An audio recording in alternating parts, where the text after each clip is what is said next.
I know you follow all kinds of different measures. The two things that I think are most indicative of these cycles are, number one, the spread between U.S. Treasury securities, government bonds, and non-investment grade bonds. Yeah, absolutely.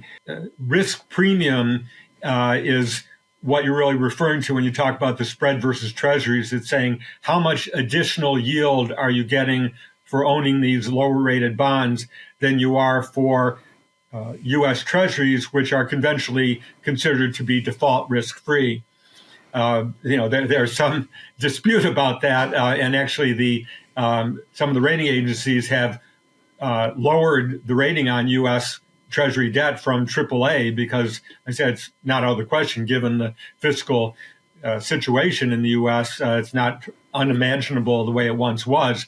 But nonetheless, they continued to say, all right, let's assume those don't have a risk of default. How much are you getting paid extra for the risk of the default in the corporates, which do have a measurable, and it's a well quantified history broken down by rating category and so on. So you have a pretty good handle on the risk that you're facing. And that differential also takes into account that unlike the treasury bonds, the corporate bonds, including high yield non-investment grade bonds, are typically callable prior to maturity.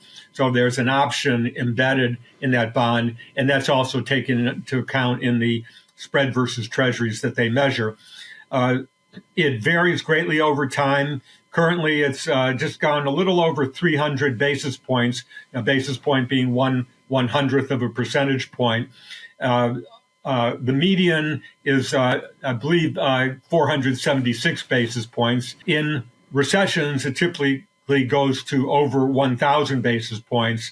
And in the global financial crisis in 2008, it actually got up to as much as 1,800 basis points.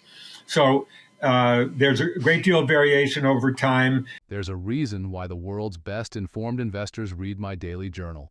Subscribe for free at portersjournal.com.